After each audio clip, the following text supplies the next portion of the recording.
High vibrations, everyone. Welcome to another episode of Bringing It Home with C. and Smith. My name is Christina Nicole Smith. Some of you may know me by my Aboriginal name, Adelohoski Akatanai. I really want to thank every single person that supports the channel through PayPal and Cash App. And that allows me to continue to bring this important information to the collective. It's truly a blessing, and I'm sending waves of prosperity back in your direction. Also, thank you for liking and sharing our videos. It means so very much to me. On today's show, we have two women. The first is Mrs. Nakima Payton, who has two adult sons, now in their early 20s, whom she started homeschooling back in 1999. The second woman is Mrs. Nariel Ma'at, a young wife and mother of a 17-month-old son who plans on homeschooling because she knows that public school is no place for her son. And as you know, I'm currently homeschooling. I have two children, ages 5 and 17.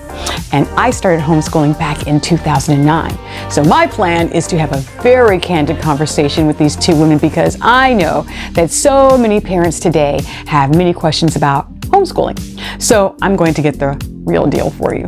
All right, don't forget to hit that subscribe button and hit the notification bell so you'll be notified when we upload our latest content, as well as click on the like button, comment and share, and help get this message out about homeschooling our children. Now, onto the show. Okay, welcome back. Ladies, welcome to the show. How are you both doing? Good. Good. Okay. Well, it's awesome. And who do we have here? Who do we have here? Nariel, who is that? Hey, today. Good afternoon, Miss Nicole. Yes. Great. Yes.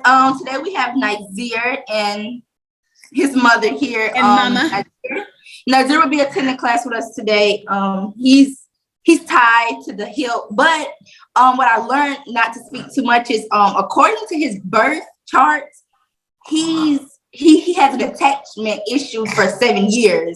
So it's actually, in a sense, it's like he's doing his part. You know what I mean? It's kind of like he's doing what he was, sent here to do. But And you know what? I've learned that the first 7 years of life are so important. And it's like the child's what was it? Like you get to know what that child is going to be doing. So the first 7 years, if you could put some good stuff in there and lay a really good foundation, it's going to be very beneficial. So yes, he's doing what he's supposed to be doing. So wonderful. And I'm so glad you're here because we definitely we're going to be talking about homeschooling today. And yes. And okay, so we all know that right now what's going on in the world is pretty interesting. And so my whole stance, as everybody knows, is that it's important to keep the children close to home in a way. Let's have the educational thing going on at home. And so, Nakima, I want to start with you. First of all, I want everybody to know who you are. But if you could just share with listeners what year you started homeschooling, what prompted you to do so, and if you received any type of negativity about your decision. So I really want listeners to know about this. Yeah, my name is Nakima. I started homeschooling. Well, my oldest was born in 1999 and our youngest was born in 2001. And I was homeschooled also and prepared for college. So when my mom did, it was illegal, but it inspired me because I like the outcome. I like the freedom, and I like you know what you put in your child, so you know what you can expect from them. So I wasn't intimidated by it. I think I was more intimidated by being judged because my mom was judged, severely. But I enjoyed it. I loved it. My mom would sometimes say, "Oh, well, we're going to have class outside." Because when we were very young, it wasn't really like a classroom setting until we got older. Mm-hmm. So she would set up like a picnic outside and she would read to us continuously. My mom read to us. Her voice is the most soothing thing to me still, She would read to us constantly. And the visual, I understood at a young age that children learn on different levels.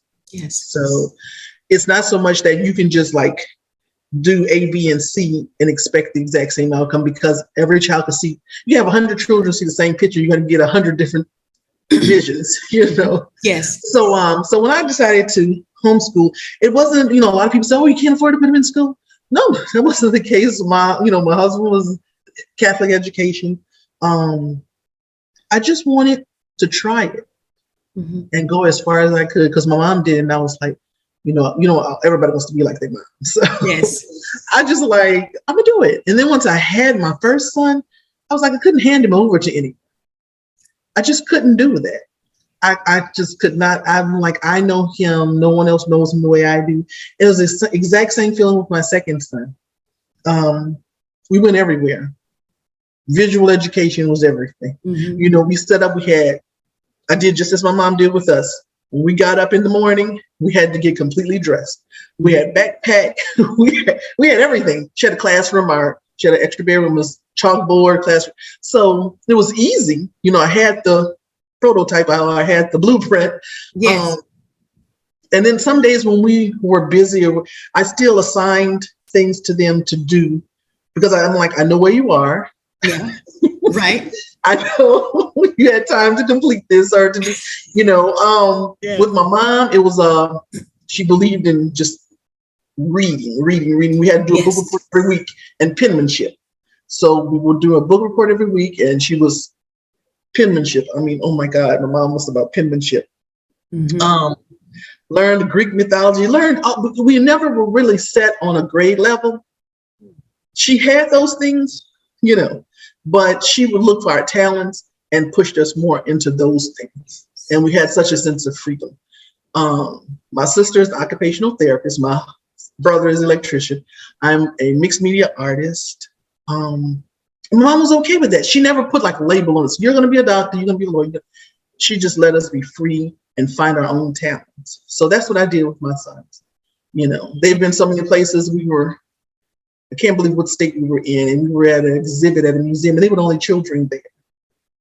And so many people like, aren't they supposed to be? Isn't it like, time? I'm like, are they your kids? So they were in the museum and they were experiencing this. And then I hear those stories back now. They're adults, but they remember that. They took that in. And that is what I think a lot of parents fear, that they are not adequate. They're not doing enough. Are they doing too much? Are they pushing too hard? Or not pushing enough? Just let it be. It'll come. Because we're on such a timeline with everything, We're on such a timeline. So, yeah, my mom was a rebel. And apparently so are you. And so is this one here, Miss Nariel. You can unmute yourself. And okay, so we have about 10 more minutes, and then we're going to take a break. But I want to hear from you, Nariel, because you're amongst rebels here. And I'd like to hear your story. We know that your son, as we can see, he's almost 2, but look, we were talking off camera, and this boy is okay. This boy is brilliant. I shared, I taught him 2 signs in sign language, and he picked them up very, very quickly. So Nariel, what, even though he's only 2 and he's not necessarily school age, what is prompting you to, go into homeschooling? And you're a young woman. You're 23. It's a couple of years younger than us, right, Nikema? Just a few years younger. And so what's prompting you to want to go into homeschooling? Well, this will actually be, the first time, of course. The reason I would want to homeschool is because as I be in the car and I listen to the radio, I hear they talk about, for one, you gotta have so many shots to go into the school. You have to kind of get so many. The guidelines it's too much, for one. It's kind of like the focus is not even on the curriculum anymore. It changed. So it's like, before I even really thought about homeschooling, I was like, well, what school will I take him to? Because it's kind of like the people in the school, the teachers now, honey, they be on TikTok. They my age, they not role models. You know what I'm saying? And that's something, just for children, they find a role model, good or bad, they're gonna follow it through their life. Like if they find a person they feel like, oh, this is my friend, they're gonna stick with them. And then it's hard for a mom to say, hey, don't hang around that person, they're not good for you, because I can see different things. Or the child would just say, well, mom, you don't know. So it's like my first thing is the role model. It's like I don't want my son to attach himself to the wrong energy, and then it's like we eat different, it's kind of like everything is different. So it's like, well, the best way I can protect him is to just not take him away from the people, but it's like, provide even for them, give, the children that's attending the regular school opportunity to come to our school, so it's just like, that's what's really, that a motivation for me. Because most people right now, I don't think a lot of people consider that when it's like when you think, because I went to public school. Nariel, did you go to public school? I did. Yes, I did. Okay. So when I first went to public school as a child, one of the first things I thought was I didn't want to be pulled from my parents. It just felt so weird. Like when I first started going, I cried all day. I think for the first 2 days, I was like, why? I just couldn't understand why. But why do we have to be here? And then pretty soon you get used to it and you make friends, but it's still like, do you know I had some of the worst? Do you know? Okay, so I'm just saying, look, I was bullied. Okay. I had some horrible experiences in public school, and that's not everybody's experience. But the point is, and I just want to speak to what Nariel spoke about, is your children are exposed to lots of different kinds of energies at a young age. And it makes me wonder, I don't know if that's necessarily normal. Or put it this way, I don't think it's something ancestral, is what I'm saying, because before colonization, we had tribes and everybody like kind of knew each other. There were lots of families. And so we all knew each other. So the kids could go out and play safely. And then there was trusted people that would teach specific things to children. So the parents trusted this person. What we're seeing today is something totally different, which is we're just sending our children off to be with strangers all day. And these people have a job, but we're trusting for a long time. Yeah, some kids are in class longer than we are at work. And at very impressionable ages. These are very young ages. And so this is something that I think is very important for people to stop and consider. I want Nariel, let's since you're the newbie coming in, I want you to speak to some of the concerns that many women your age have. Some of the biggest concerns are like money. Maybe they're working full time or they're a single mother, they're unmarried. I don't have the time. I don't have the patience. I don't know how to teach. I don't have a support network in place. Homeschool is not real school. So can you speak to some of those concerns that some of the Nakima, can you speak to some of those concerns that women your age may have? I mean, it's real. Yes. Well, homeschool is not real school. Homeschool is the best school because like my parents always say, you can cut up at home, but when you go out in public, act like you got some sense. But it's kind of like being home, you can call it a school or not, you learn. Like Nakima said, it's more visual. You learn like everything looking, and sometimes visual learning is the best learning because I read in the book, The Inner Game of Tennis. Once you start telling someone to do this, do that, you kind of like mess with their intellect. It's like, let them just do it. And then you watch and you say, oh, well, that's true, mama. Because I watch my son and I said, well, let me try it like this because he's so intelligent. I don't try to make him do it one way, And homeschooling is about watching. You know, it's kind of like you met your child. Wait, the baby been in you for 9 months. So can't nobody tell you how to discipline your child. You know how to. Right. Exactly. Exactly.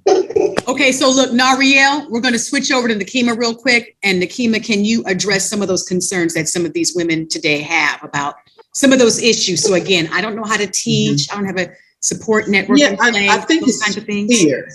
I think it's a lot of times the majority of the high percentage of it is fear. They feel that they don't know enough to do it, or they don't think they have enough time. Will they make the best impression, or will the child even? You're the parent, and I hear a lot of parents say, "Well, I don't think my child listened to me. I don't think my child let me teach them." But you're the first teacher. You know, you're the first voice. So, I think sometimes if they get too much negativity, we just fall in line. Okay. You know, we just fall in line and we just said, okay, yeah, but we'll put them in school. We'll put them in school. We'll, you know, like I got flack from my husband's side, like, why are they in school? And I'm like, okay, well, they're cool, right? They said, well, they can't socialize. I said, they're talking to you, right? The socialization skills are pretty good, right? Why would you want that to change? You know, why? Because I feel that so much influence is so much, you know, you can go somewhere and it's like a lot of people and it's a mind trip. It's just like too much. It's overwhelming. And that's the way I feel that some schools are, especially if a child is not strong directionally in what they want to do. There's so many other influences and negativity that'll pull them, you know, not saying that your child isn't strong enough to, you know what's right and what's wrong, but it's so much, it's just saturated, you know. And so I just didn't want that. I didn't want anyone coming and saying, oh, look, you know, Miss Payton, look, they're going to have to do, you know, telling me what my child should be or where my child should be at this point. So I think a little bit of stubbornness, a little bit of control issue. And yeah, I'm like, but they're mine. They're mine. So I push all sisters. I'm like, just do it. Jump in. Even if you do it for just a year or so, just until they're ready for kindergarten or just until they're ready for first grade, and see what the outcome is. Because you have more, you're giving your child more of freedom than just inside of the classroom. You know, just in these four walls with this one person. How can they be attentive enough to your child? Just like she said, he has like somewhat of abandonment issues. You know, that's what my oldest was. And I just couldn't release them to just anyone. I couldn't. Because we understand, right? Right. Exactly. We understand.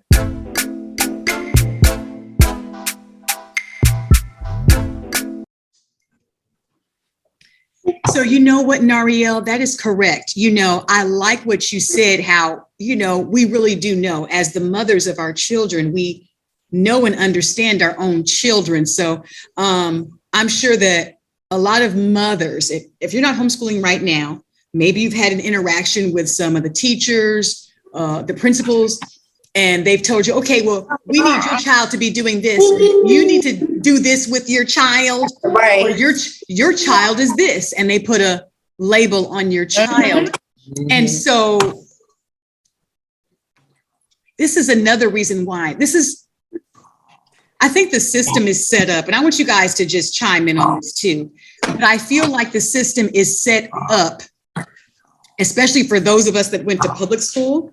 I think the system is set up for like education to be outsourced, just like, you know, a lot of, and we'll just keep this very sanitary, but a lot of medical issues outsourced. Now, we had grandmothers, you know, that when the kids, they had 10, 12 kids, and a lot of us weren't, you know, wealthy.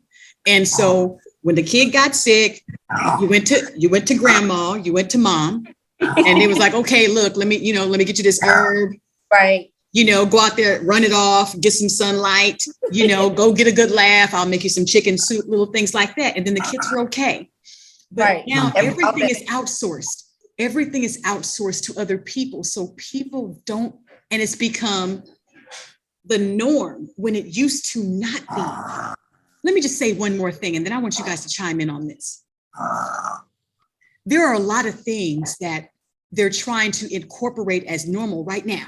So the young people, like, so Nazir, he's almost 2, right? So if we don't have parents at home talking to the little ones, 2 and 5 and stuff like this, then wearing these will be normal.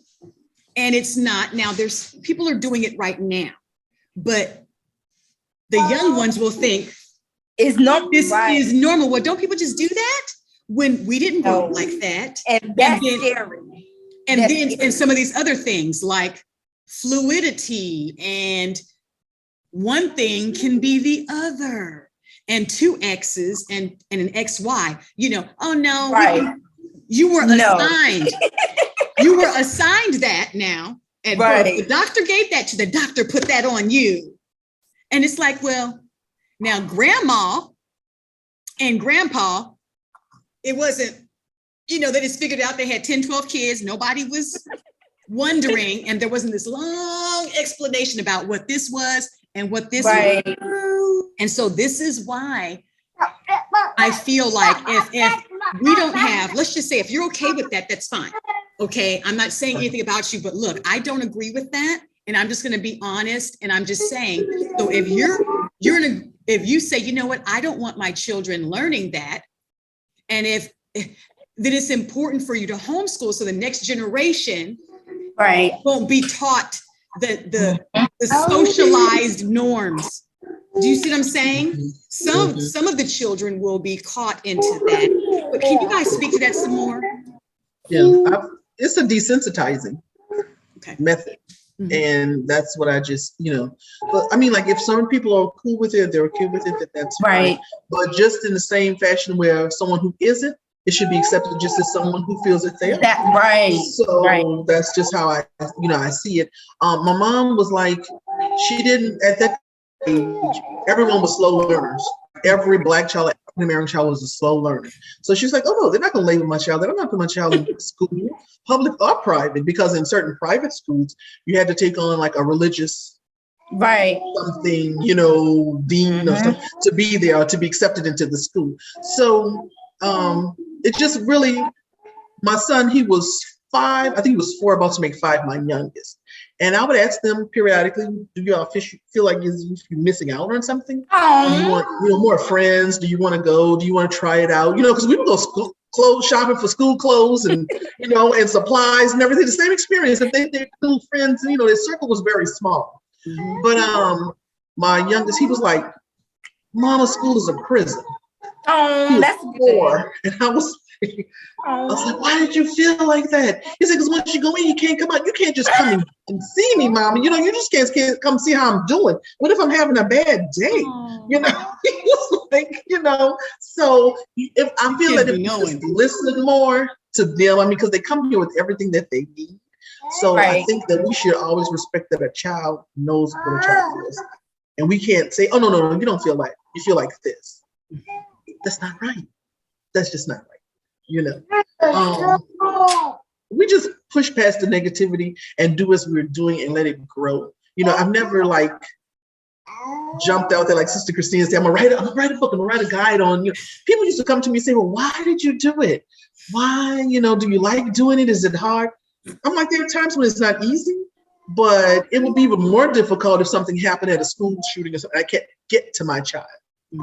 Then we have a problem, So yes. So if someone come and ask me and they say, well, what did you do? Did you write up a curriculum? I'm like, well, life is their curriculum, and it depends on what the day is. If it's raining, we're inside. If it's not, we're outside. Right. And I don't believe in so many hours. 3 to 4 hours is, like if you do, who else wants to go to work and just sit and, just like, That's just not, 2 to 3 to 4 hours. And then I would break it up. Y'all take a break, have the lunch, play with your toys. And then as they got older, it was the same thing. I'm like, you can take this break, take a little recess time to catch up on some back homework to do, but you got to turn it in, right?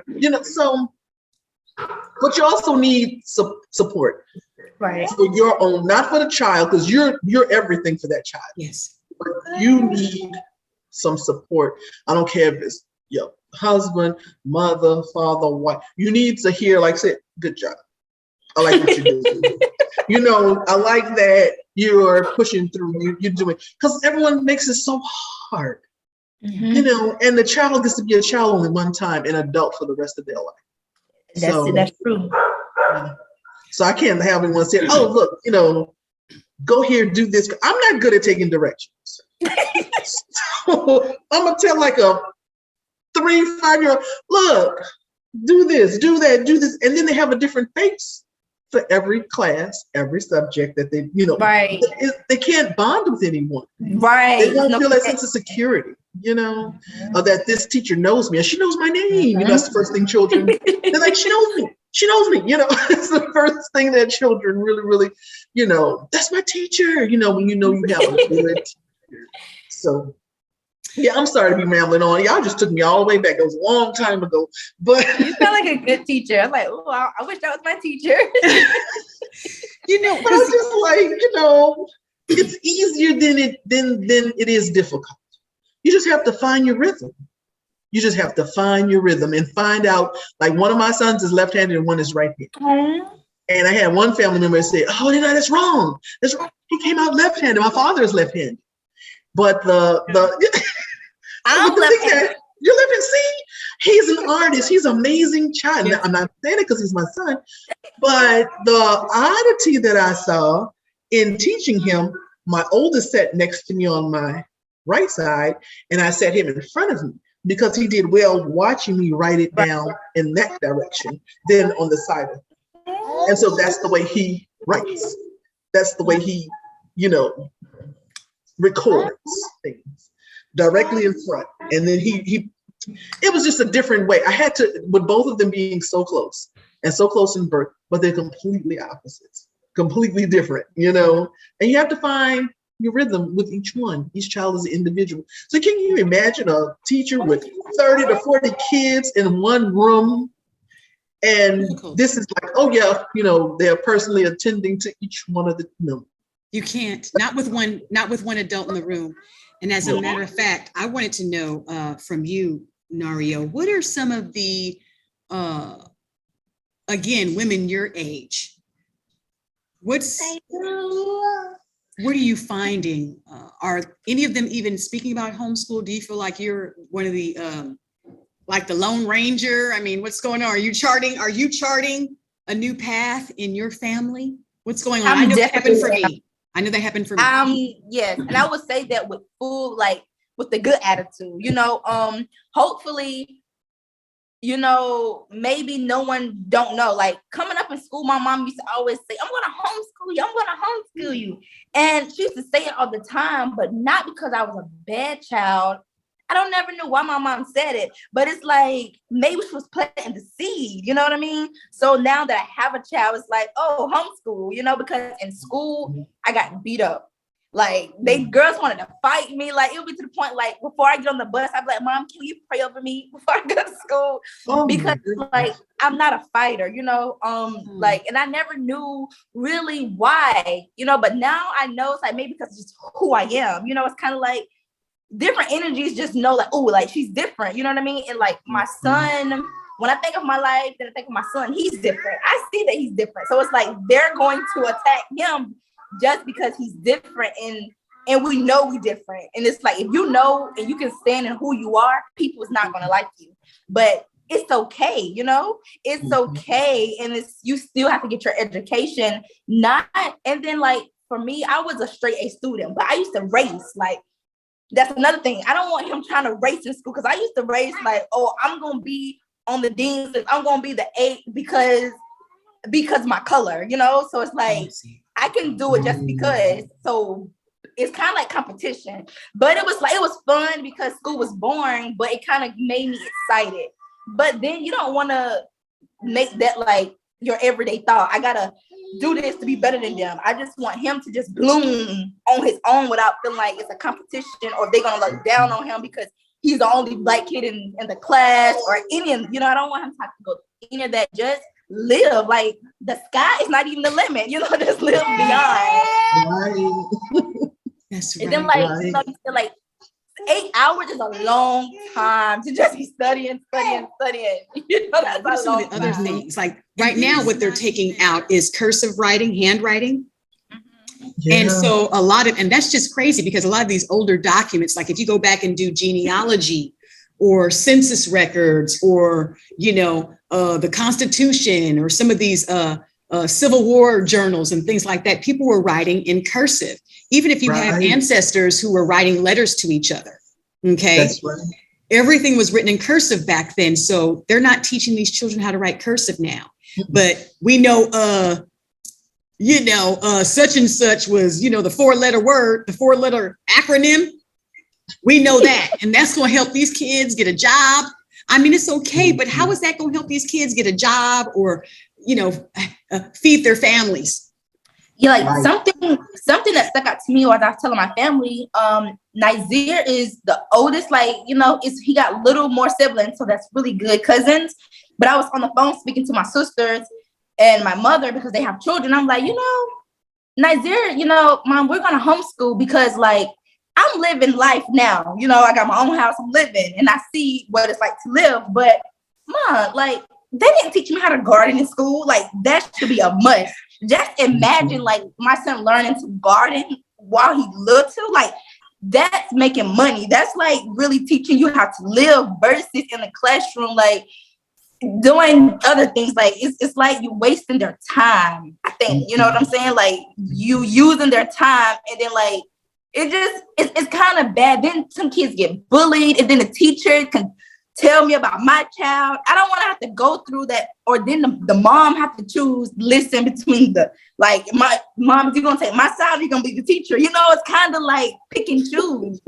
It gets really serious. It's really serious. Right. Yeah. Yeah. My mom was like, she was like, I don't care what happened. I'm always going to believe my child. And we had that kind of security, we had mom got us, she got our back. That's good, right? Yeah. Nikema, you shared a story with me when we were off camera, and I want to talk about your son's accomplishments because I'm sure a lot of the listeners are wondering, well, wow, Nikema was homeschooled, and then her 2 sons were homeschooled. So would you like to share some of their accomplishments or what they're doing right now? And did they go to college or right? Tell us about that. Not yet. They're thinking about it right now. My youngest is looking into art school because he doesn't want all of the preliminary, the stuff that comes with just traditional college. Also, my oldest, they both were paid apprenticeship in electrical engineering and with elevated places. So my oldest, he wants to be an electrician like my father, electrical engineer. And my youngest, he's an artist. He's just like my wild child. They are somewhat home with me a lot of times, unless they're working. I'm continuously, even though they're adults, asking, did you feel you missed out on something? Did you, my oldest, he's anything electrical, he breaks down computers, he reveals computers. My youngest is just phenomenal in his artwork, but he's a little shy in public, the media, social media, and showing things. And he's self-taught with that. I mean, I can take a little bit of the credit, but I'm a mixed media artist. I'm not just, with all of this computer and it was just amazing. I'm very proud of him. I'm like, you're gonna find. I'm not a push mom for college because I wasn't a college. But I went to college. I wasn't a college person. I'm like, my dad was like, yeah, just go in and learn some of those technical terms and get out of there. That was my dad. I was like, because he was the artist also. So he was like, just learn, just get out of there. You're all right. But not so far. They're thinking about it. And I would like for them to have that type of an experience, have a little bit of a college, that's really what they want to do. But I'm like, I had to make nothing but A's in my major. But I'm a C mom. If you passed, we passed that. Let's move on to the next. That's right. Let's go on to the next thing. You passed, you're good. Okay? It's perfectly acceptable. Now, if in your mind's eye, you want to do better just because it's on this piece of paper and it says that, but in your mind's eye, you want to say, look, mom, I could do better. Then I push that also. Mm-hmm. They've been taking college classes over the computer. But it's like a physical setting, not so much. I don't think it's not because they're antisocial. I think it's probably because they like the control. They're like saying, I'm going to do this today. I'm going to do that tomorrow. I have the time to get into a lot of things. Yeah. And I like that about them because, right. And they both have trades. So I love that because you can't survive just off of that piece of paper they get. You have to have a trade. So, yes. I'm like, life just does not begin in a classroom. Life is outside of those walls. Homeschooling high school. And this is another thing I want to encourage a lot of the listeners. I guess the baby's doing some things, but I think so. What I want to encourage listeners is that I think a lot of people, there's a misconception that people think that homeschool is you just bring home public school. Public school is just bring it on home and we're going to set it up. And then parents think that they have to do that. So for example, with my son, we didn't have a set schedule. I used to tell him, look, son, there's a set amount of schoolwork that I want you to do. So you just learn this concept, like with math, like with adding. We're going to do a little bit of an hour. We can break it up, but we're going to do like 2 hours worth of academics, and that's spread out through the whole day.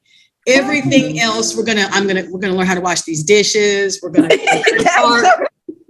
know what I'm saying? We're gonna listen to some music. You can play with your toys. We're gonna go to the library. We're going to spend some time reading, we're going to get a bunch of books and you could just sit over there and read on the floor if you want to. We're going to play with Legos. They had this thing called Play-Go, Pleygo. I don't think they have it anymore. My son loves Legos, and you could rent a Lego set. You could rent Lego sets. It could be unlimited. And so I got him that, and everything would come through the mail, and the postage was prepaid. And so I did that. That was just $40 a month, but that was back in, 2012 or something. And so we were just sending it back and forth. And so I had like somewhere I could just keep him quiet. He could just be somewhere off and I had stuff I was doing. And so there's creative ways for children to learn and be quiet. And so I think people think, well, we have to sit somewhere. Once you find out what your child likes and they enjoy, you can nurture that, and then that'll give you some peace of mind because they're sitting up working on that. So like for me, it was Legos. For Nariel, I think little man likes music. For your sons, it was like art or like just taking something apart. If you just say, okay, son, daughter, look, you want something to do? I got this old keyboard. Take that. Let me know what you find. I was just thinking, we were literally like go to the thrift stores. Yes, we go to the thrift stores and get old computers and components and things, and let him take it down and build it back up. And it's like he learned how to do things. And I'm so thankful. I'm like a block away from a library, so we would go to the library every day. And then after they got a little older, I'm like, where are y'all going? They were like, we'll be back, Mom. They jump on their bikes, go to the library. And they were, take out books. One of my sons, he said, oh, Mama, they got so many comic books. I'm like, anyway, you get some type of enjoyment in your reading and knowledge, then I push that. I'm like, go with it because they're absorbent. Children's minds are so absorbent and they take in so much. So, yeah. I love, and the Lego thing, oh my God, they have tubs of Lego steel that they will not let me donate. We're going to do something with that. They were even on a Lego television show. Yeah, they were on the show? A Lego television show for a creativity test, and they had to bring in one of their own designs.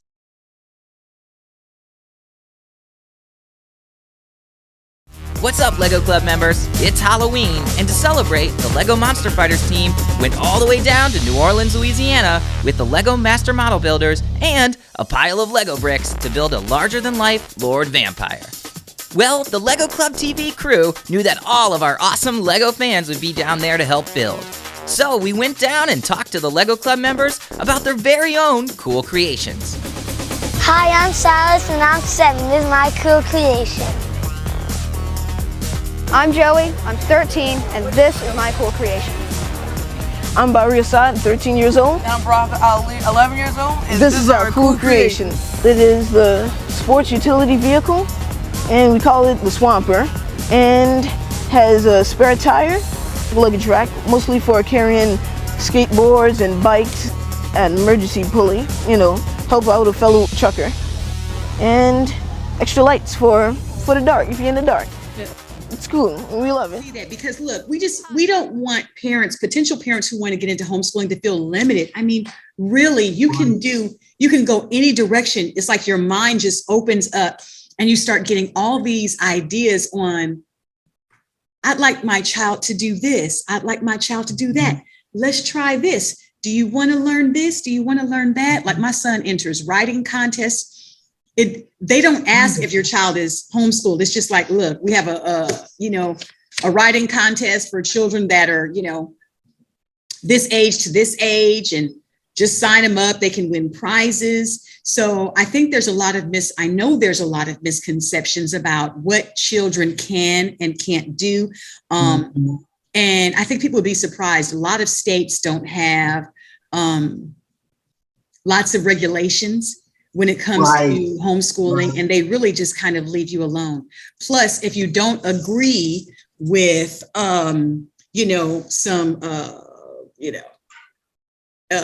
of this, and it's required intervention, if you don't agree with that, that's another reason homeschooling is a viable option. You just have to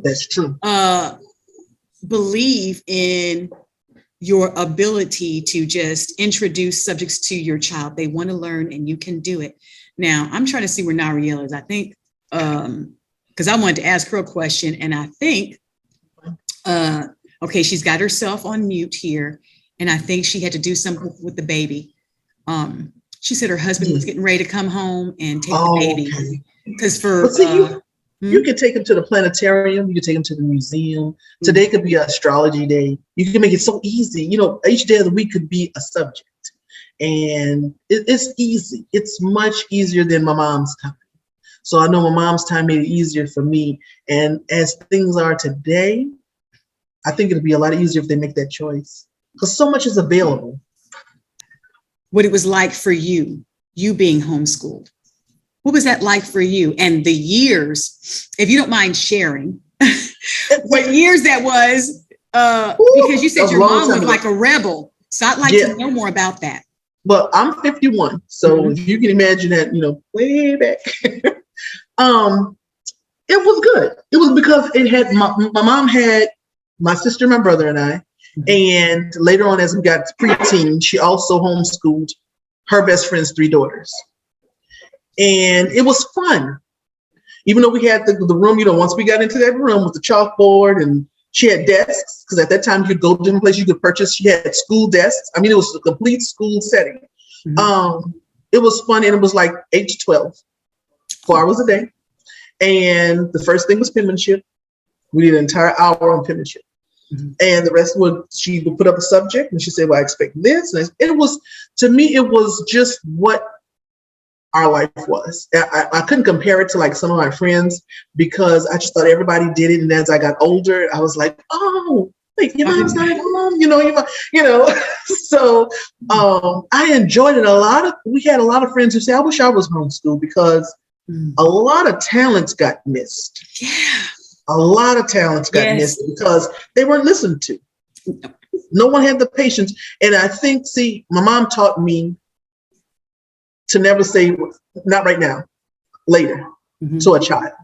Because not now and later is like forever and never have. They feel like that. Yeah. They feel like it's, okay, but they're busy. They don't have time. So I'm always like, okay, I'm going to pause. I'm right here. So I'm always trying to be as present as possible, even the adult. They'll come in and say, well, mama, I'm like, okay, y'all know I'm busy, right? I got you. Okay, what is it? I'll make sure, because as long as they need me or need to ask something of me or advice from me, that's important to them. They need me to be present. They need me to be present. So that's what I just completely love my mom for. She was just there. She was just like, we were everything to her, and we could feel it. As I became a mother, I felt it. I mean, she was like, she was like, it's like this, and this is what I expect out of you all.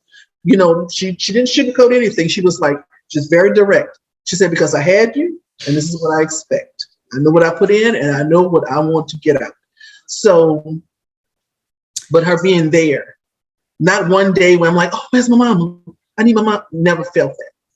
Never felt that. And that's very important as a mother. I never felt like, oh, mama's not here. I got to handle this on my own. And a lot of people don't know how to, they don't know what to compare that to. They've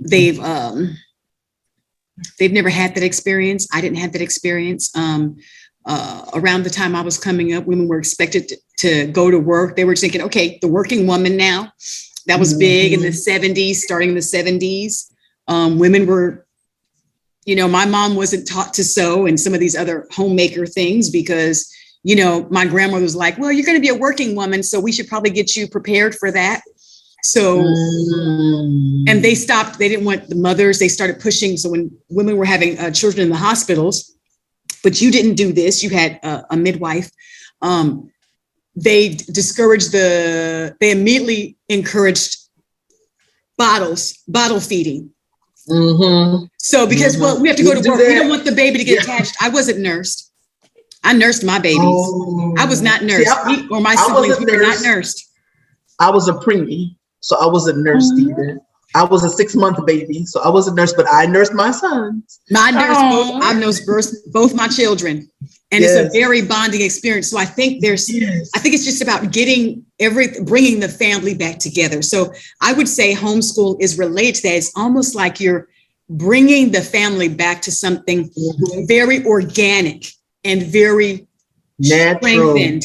And we're coming down to the last few minutes we have available. And I know, Nariel, you were dealing with the little one. It's his bedtime. He's being extra special. And if he can't go to sleep and get, you know how the little ones get, it's too much stimulation. It's like, I can't, and they don't know what to do and it's getting on your nerves. He's so very she had to take a minute. But so we won't hold you too long. I want you to, I know you're doing some things, some business things, and I want you to share that with the audience before we get ready to go. Oh, okay. Thank you. Yes. So young mothers, yeah. I do believe, I can only speak from experience. I do have a YouTube, Nario Mayat Ali, and also I have a health and wellness on Instagram. Is I Am Body Tropical, We the People. And I say we the people because it's kind of like we have to keep the temple clean. It takes more than just self. We need a community to help us stay in order. And not only that, my son has never been sick. So I know, like, by us on this journey, because I nurse as well, and by me keeping my temple clean, if he was to, get a little sinus because he go around someone else and it only lasts for like an hour because mommy know, okay, I got to go get the celery. Like, I just know what to do. And then I take it, then we all as well. And we happy. So it's like, who don't want that? So health and wellness is definitely, I do believe it's what we put in our bodies. And on Instagram, I Am Body Tropical. And just look at it, and look at the food. It's like, ooh, because sometimes I'm looking like, oh, that look too good, but it's really good for you, So just imagine like how say everybody eat or something out of Bojangles, how the Bojangles things was, it's like eat good, or it's like why not eat good, feel good, and right, and keeping that temple clean and. Don't be afraid or worried because like sometimes we eat something make our stomach hurt. And if your stomach hurt, just know that there's a natural fixer versus taking medicine. And another testimony is for us women, I have not taken medicine for my menstrual cycle in years because it's like, what pain? What pain? I don't feel no pain. And and with that makes me feel really good because so many women, this time of the month, and it's like, really? It's like, what? Yes. And all the medicine does is pacify you. It doesn't heal. It just pacifies that pain. You know, like my youngest, he didn't sleep. He was a thumb sucker, but both of them came out sucking their thumbs. Mm-hmm. And so I was like, everyone's like, oh, get a pacifier, put a pacifier. I was like, oh my God, just let him suck his thumb. My sister used to suck her thumb. I'm like, he'll get tired of it, he'll stop. And he did. But at night, oh my goodness, they were just like, they were wired like I was, you know. So I learned to juice celery and honey and give that to them. And that is a natural sleep stimulant. Mm-hmm. And that's what they would have with chamomile tea in their bottles. And I would, dilute a little bit with distilled water, and it would be knocked out. And I could finally. And you'd be so amazed, though, like, oh, this works. It's like magic in the kitchen. Yes. It's really beautiful. Yes. And for me, chemistry. My son, he like speaking of homeschooling and all things put together, because it's like I believe he's gonna cook. Like his father cooked. Like when I first met his father, he used to cook for me because I wasn't there yet. But I feel like my son is gonna kind of take that on because like he be in the kitchen and he just like he be dancing. I'm like, okay, well that's the dance. Then let's dance to the food because it's like magic. Because mom don't be knowing what she be doing. I just go with the moment, just go how I feel. Right. I want this today, or my bone hurt. Okay, well I know if I put this in my food, it'll make me feel like this. It's like a lot of people think it's discipline, but it's really, honey, feeling better. We want to. Yes, contentment. Yeah, like I made all that baby food because I didn't know what was in those jars. Right. I just didn't. So I mean, and the baby food was very simple. Organic carrots, beans, peas, bananas, little pineapple. Little organic apple juice. I knew what I put in their bodies, and then they didn't eat meat until they were like 13, I think, 13 and 14. Oh, you did really good. That's good. It was like I was right there. He was like, I was right there. Yeah. He's like, Mom, I just want to try it. And I'm like, baby, your body inside is so beautiful. Why do you want to, And I was like, let him be free. Let him try it, Right. But now he said, Mama, that changed my life. He's a man now. So he's like, that changed my life. But, I didn't feel that their bodies were mature enough to digest flesh. I just didn't. It wasn't a religious thing. It wasn't anything like that. It was just a simple decision, Yes. And that's all it takes. That's really all it takes. That's it. That's it. Just to piggyback, because I know we have to go. My Niger just went to sleep. But just to piggyback, what you said about pacifiers. Okay, yeah, it was just the piggyback of what she said with the pacifier. Because Niger was born, we nursed. He came out. It was natural for him. I didn't know rush. He just naturally was feeding. But when we came on the family, Lord forgive me if I sound rude, but I believe people get jealous. That's just the word, because like Nazir didn't go to nobody. Like he didn't go to nobody.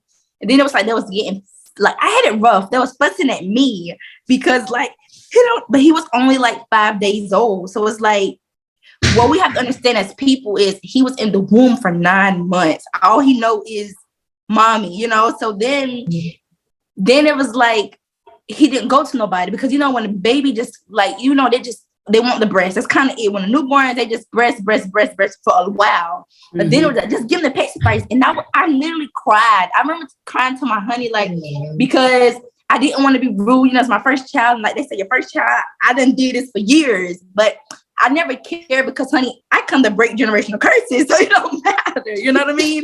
So it don't matter what you did or how you did it, But I remember crying like, baby, I don't want to pacify because, they said it will mess up the way it would cause confusion. Nipple confusion. Right. And I didn't want that because we knew we wasn't doing formula. So we need to stick to what we agreed to. But it's kind of like homeschooling. Like sometimes we get it made up in our minds, but then sometimes we have that wrong voice to just, like they think my family say, well, you think your son better than ours? It's never that. It's never that, It's not, that is just that I want a brighter future for him. And, it's like, I get a lot of my family, like my family come around, we don't really, because they say that my son, we think he's better. I don't know where that come from, where it come from. It's just because, he don't eat candy now or, like. Girl, preach. You know what I'm saying? Is it because you don't eat the candy or is it because I really care for him. You know, I think that's really what I really love him. You know what I mean? I really, I just ain't gonna let anyone take him in the room and just dress him down. You know what I mean? Like, mommy here, I can do that. You know, so exactly. It's like, but people now with this new generation and the old people, because sometimes it be the older people now. Some older people, like, they be the more so upset ones because you doing it different. You know what I mean? And like for me, because I do it different and I get so much clap back, it kind of makes me cry behind closed doors. But when I walk out in the world, chest out, you know, because yes, don't shed a tear. Do not. You better put your cage, sword, and shield on for your child. Do not let anyone intimidate or dictate your mood, or you don't understand the rewards. So you're very young. And when he becomes an adult, he comes back and he's like, whatever he chooses to be in life, and he said, well, that's my mom. That's when you cry. When he said, my mom did this for me, and this is the reason why I'm here, because of my mom. That's when you save those tears for that. Don't you let anyone do that. Oh, no. See, this is when you get me, because I've been through this before. And it's my immediate family, and I'm like, well, why? I'm like, well, what's wrong with it? I'm not asking for your help, nor am I asking for your advice. I'm trying to do better, and I understand some older people, like my grandmother and some aunts and things like that, because education was so difficult to attain and to get to be part of. I understand that. But as it is now, today, we have choices, we have options. No. I don't know what the wailing wall, the tears, and put that tissue away, says, no more. If you have to call me and said, oh, Nikema, look, I'm having a tough time, I'm there. I do that. Though. Thank you. Because I cry a lot. I cry. You don't please don't. How young you are, and you're setting like, okay, I was a little bit older when I had my first son. Then you are maybe like 3 years, and it was a different time, So right now you're allowing other people's emotion to control your emotions. Don't do that. The only emotion that's important is mama and baby. Okay. Yes. Especially if your husband is supportive. My husband was supportive. He's like, man, you know how much money we save when you nursing and teaching, and you know how much money we save. It's beautiful. And the baby's healthier. Yes. It is. Yes. The reward. Now I can't even say it's coming. It's there. Look. Their hands reach for you. That reward is every day. Y'all got me excited because I'm just saying, I thought we was getting ready to end, but look, I need to talk to the women listening out here. You're just seeing real raw conversation. And it's because, you know what, Nariel, look, you see how we're talking? All of us had that experience. So just trust and know that you're going to get pushback. Okay. But don't let that deter you, because the payoff is going to be enormous. Like I said, for those who when I started homeschooling in 2009, and it still wasn't cute. Everybody done heard this. Your child ain't gonna be socialized. Who they gonna have friends with? They don't even know how to talk to nobody. All that. They don't have shots, and they're gonna make other kids sick because they don't have shots. And then it's gonna be all this mess. And then so then when 2020 hit, my phone blew up. Because then all of a sudden, everybody had to get a crash course in homeschooling. Everybody had to figure it out. But I'd already figured it out, see? And, so this is why, like I said, women, you can't, this is almost like a spiritual journey too, because right now, it is very spiritual. People are understanding that, look, all that mess out there, it doesn't matter. It's what's inside of you. You have to listen to that and find your inner strength and just know that you're going to be all right. The same thing with the candy. People used to be like, because babies are so cute, they want to give them a piece of candy. They just want to reach out. And I was like, my baby's teeth. No, I'm not doing that. People are like, well, what about Halloween candy and all this? People are like, when he was going to, when my baby was, like he was going to parties and stuff like that. And the first thing they wanted to do, let's give him some cake and ice cream. And I'm like, well, he's not going to eat that. I have something for him here. And they'd be like, well, what is he going to eat? Well, they just try to make him feel like, oh, he's missing out, poor thing. My baby didn't have no earaches and toothaches and stuff. And ear infections. Ear infection, none of that. Exactly. He didn't have any of that because, I was nursing him, and I knew exactly. He had very simple foods. His diet was very simple, and he didn't have meat like what Nikema said. He didn't have meat until he was like 11 years old. That's 11 years old. That's beautiful. And we started off with grass-fed beef, but then we stopped. I think we got off of meat. Let me see, what was it? 2019. So it's been like 3 years. So I don't know. That was a span of, what is he, 16 now? 7. So that was like, he had it for like 6 years, 5-6 years. And now he's off. And it's like, okay, and he's like, I don't miss it. You know what I'm saying? Right. See, that's wonderful. And it's like, that's wonderful. But at first it's like, oh, he has a special diet. So whenever you're doing something different, my youngest, like they don't know what to do. People don't know what to do. It's like, so this is why you really have to have your own mind. You do. My oldest, when he was 3 months old, I thought he had something in his mouth. And I'm like, what's in his mouth? It was 2 teeth. He had 2 teeth at 3 months old because he bit me. I was like, oh, what's in his mouth? Something's in his mouth. He was the first grandbaby on both sides. So he was extra, extra, extra special, And I was like, what is that? I'm like, oh my God, he has 2 teeth. And my mom was like, that's because all of that organic food. But honesty, to be really honest for the people, for those who watching, the mothers out there, to be encouraged, because the real reason why children go to school, because the parents get tired of them. And yes, like my son be getting on my nerves, but it's like, will I feed my son to the dogs? You know what I mean? And when you really ask yourself that, then you sit here and say, you know what?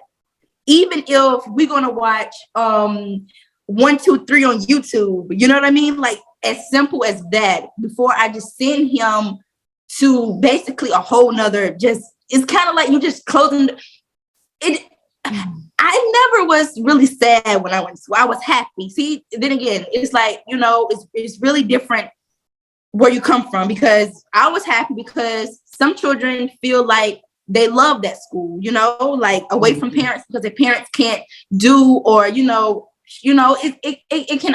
go either way, it can really go either way. But for those moms out there, you really need, like that support, like the sister said, you don't have to homeschool, maybe know a friend that homeschool, like we're not forcing you to homeschool, but come to Nariel, honey, we're going to have the school. I'm telling you, like maybe not this year, but you're going to be like, oh yeah, the school, come, I will be more than happy to, help, because it's we the people again, it's not to single you out, because it ain't for everybody, it ain't for everybody to teach their child, but it's for you to choose the curriculum that's best for your child, that what's going to actually work for them once they get older. Because, like I'm 23 now and I look like, well, only thing I remember in school is math.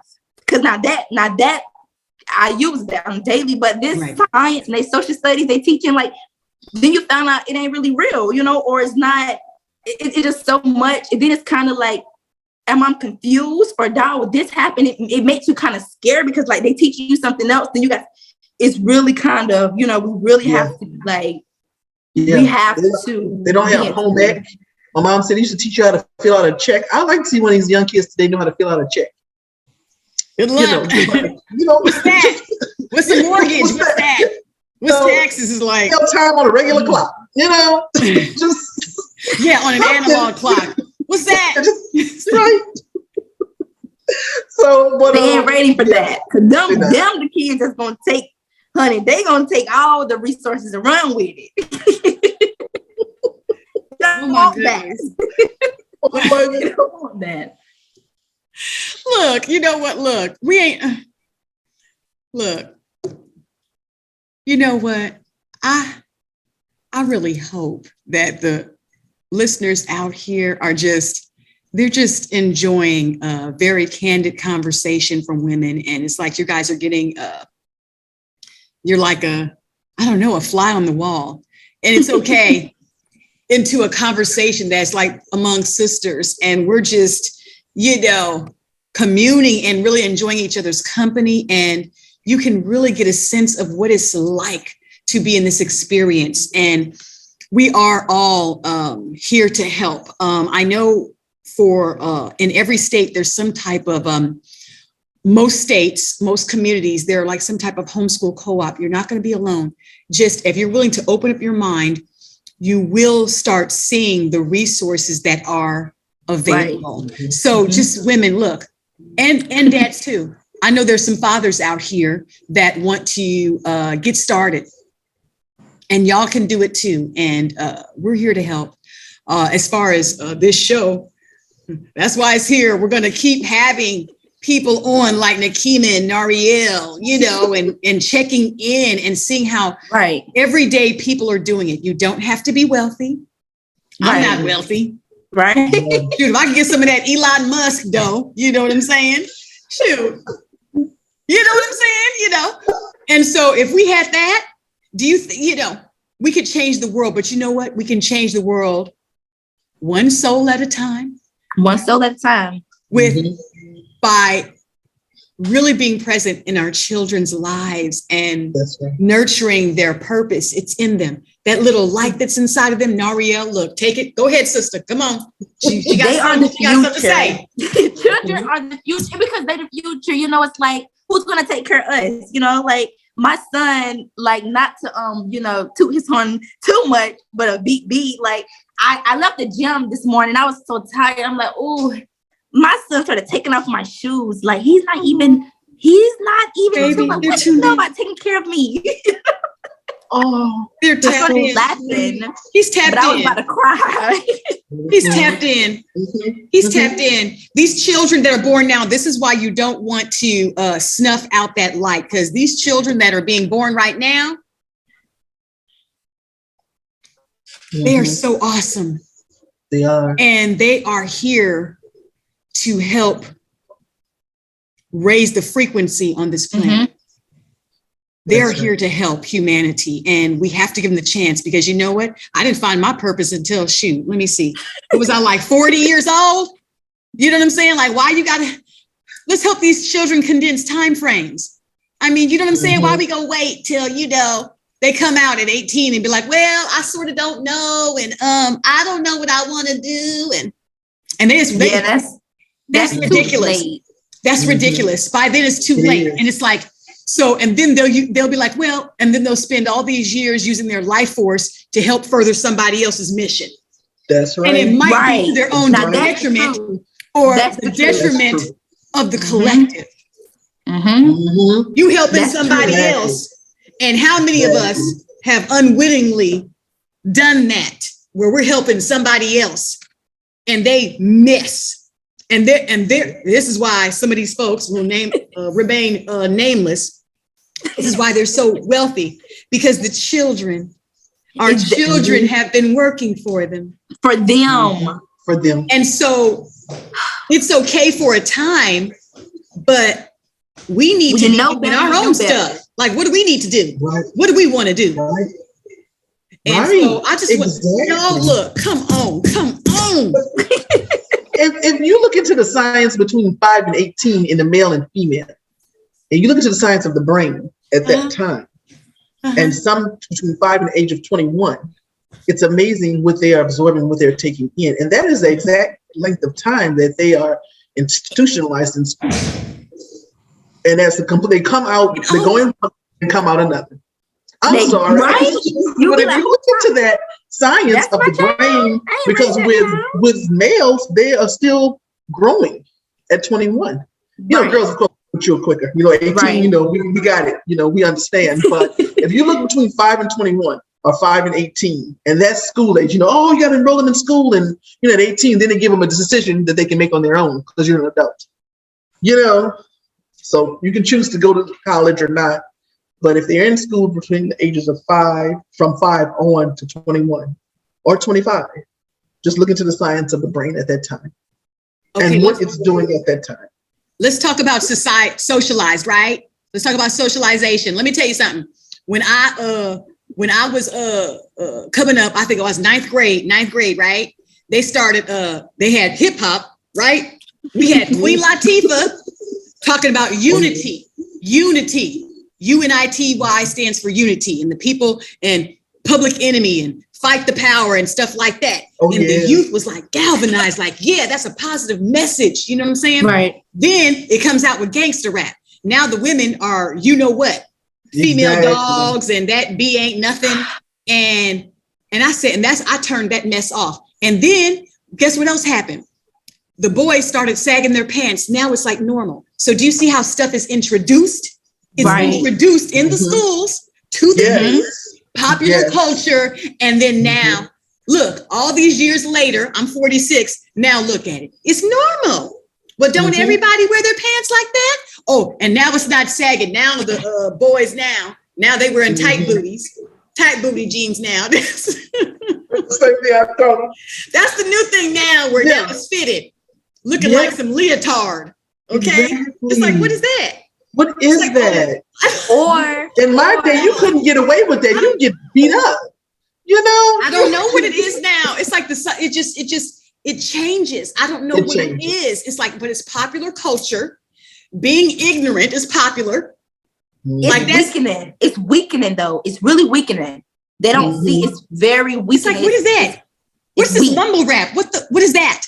Yeah, using the same bathroom. You know, you can't tell one. You can't go in that bathroom. This is ridiculous. No. Yeah. See, again, the more I talk about this, the more I'm about to go write my own papers.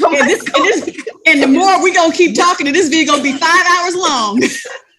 We're gonna give you plenty to work with, Christina. Plenty to work with. But yeah, it's just like when you're doing a sign language, along with, if you do that visual stimulation along with sound, you saw how fast he caught on. So that's another thing that shows that he, you know, the hand and eye coordination is quick. It's right there, just like that. These babies are ready. Tap into what level our child is at. We can't lay it down and say, oh yeah, you know what? He's just 2, so he should only be knowing his ABCs, his colors. Right. You know, do it all. Right. You limit it and you limit them. Right. Or how about when they start speaking, you know, because I've been teaching as Spanish, you know, you go to school and they say, oh, you speak too fast, you got to take speech. But it's like you speaking that on me. You know what I mean? Because I took speech, but they said, first I spoke too fast, now I speak too slow. I'm like, well, wait a minute now. Which one is it? You know, but it's like they planting seeds. You know, like it can get a whole spiritual realm because it's like now I don't want to talk. You know what I'm saying? Because now I feel like I can't. It's just too much. But it's like take them out the system. Homeschool. If you gotta walk every morning, honey, we exercise in the morning for school. That can't nobody tell you what to do to your child. That's your seed. That's right. You know. That's right. And it's not expensive. Ladies, it's not expensive. It's not expensive. I started out as a single mother on cash aid and food stamps. The library was my best friend. I always had a fresh supply of books for my child, and they had story time, and they would give out little gifts and stuff to children. You could win prizes and things like that. So there was toys.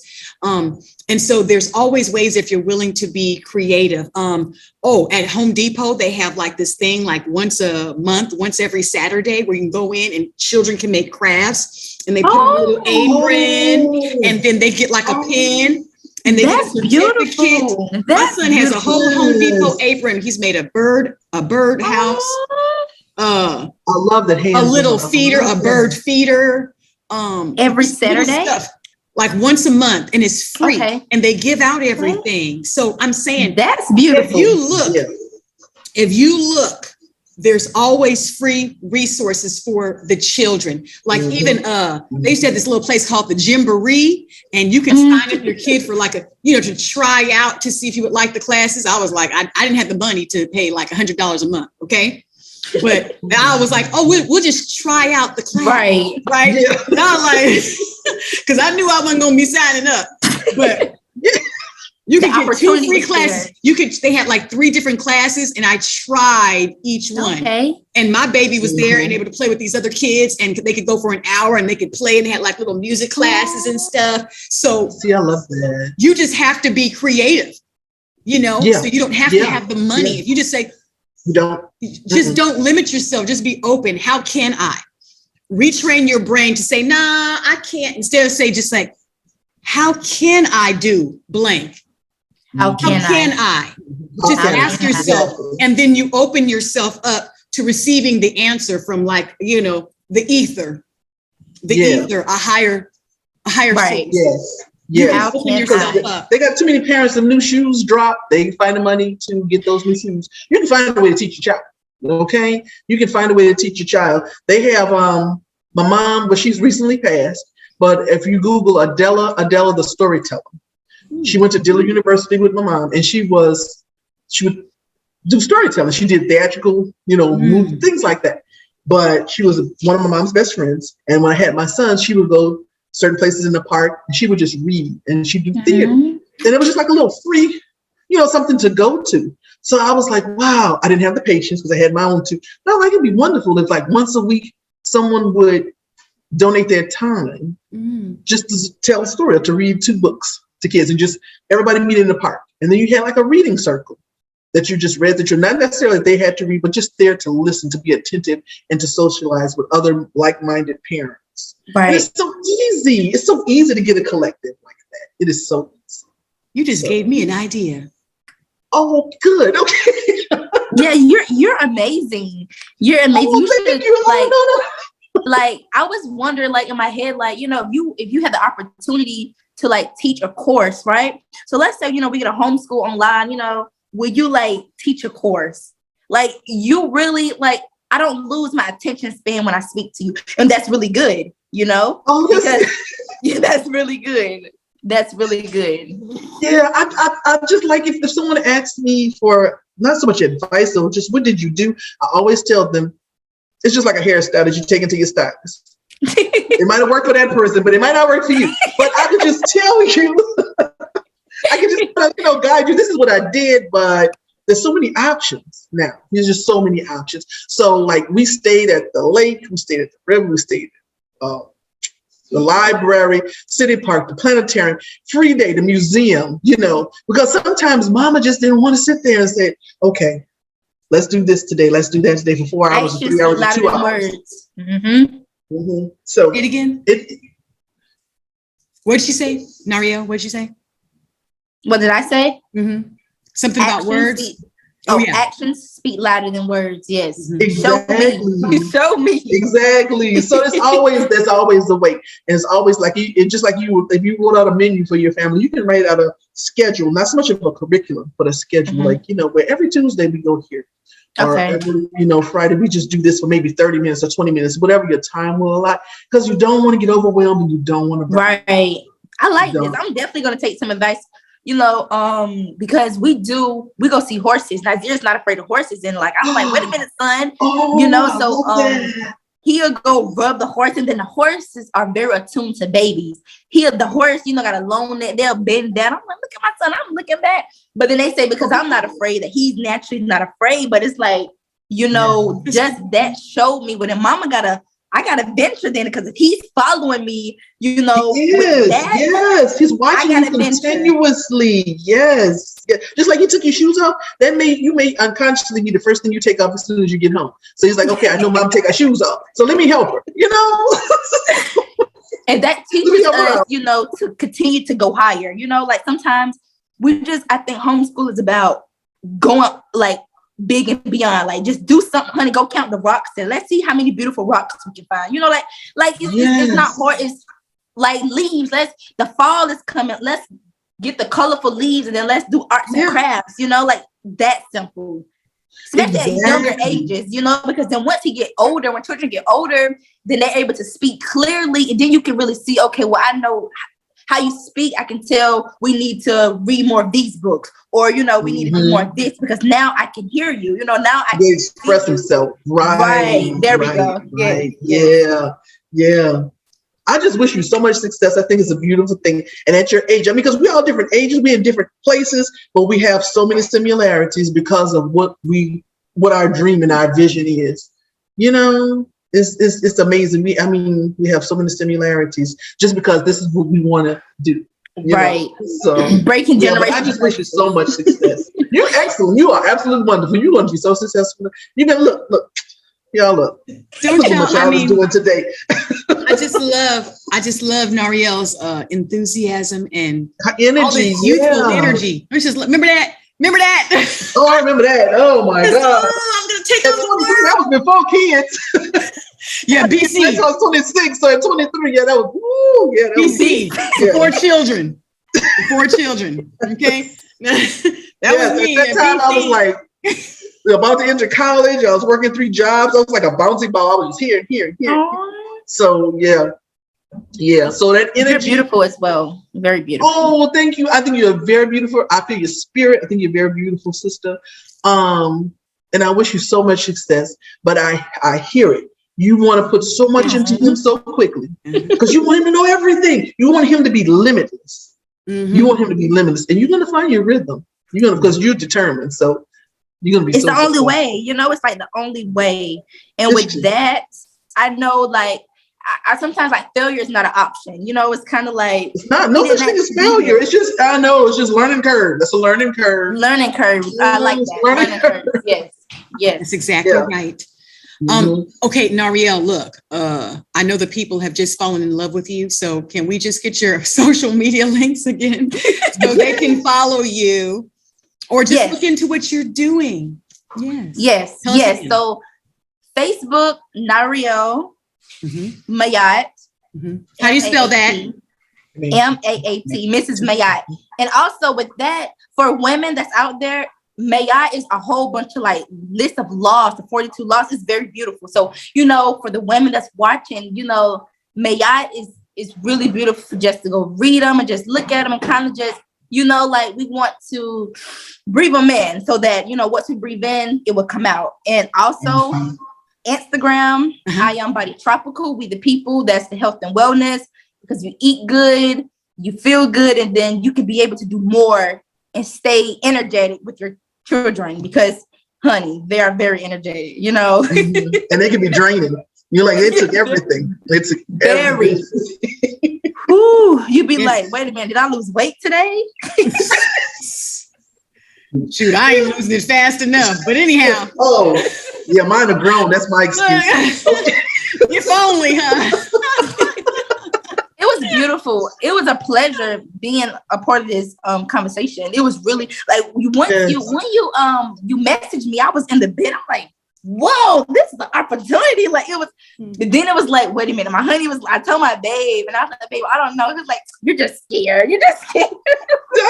And I was like, I don't know, but I mean, like, I never really had this, like some people around my circle don't really want to hear this information. And, it's like, don't really like, but it's like, it's not for them. It's for the ones who have ear to listen. And with that, my voice continues. Okay. Yes, that's beautiful. Beautiful. I want to thank both of you for coming on to the show. And we're going to have to end it here. And I appreciate you. It was so good. We're probably going to have you back and get some updates, both of you. Okay. And I want to thank you at home for tuning in. And we're going to see you next time on Bringing It Home with CN.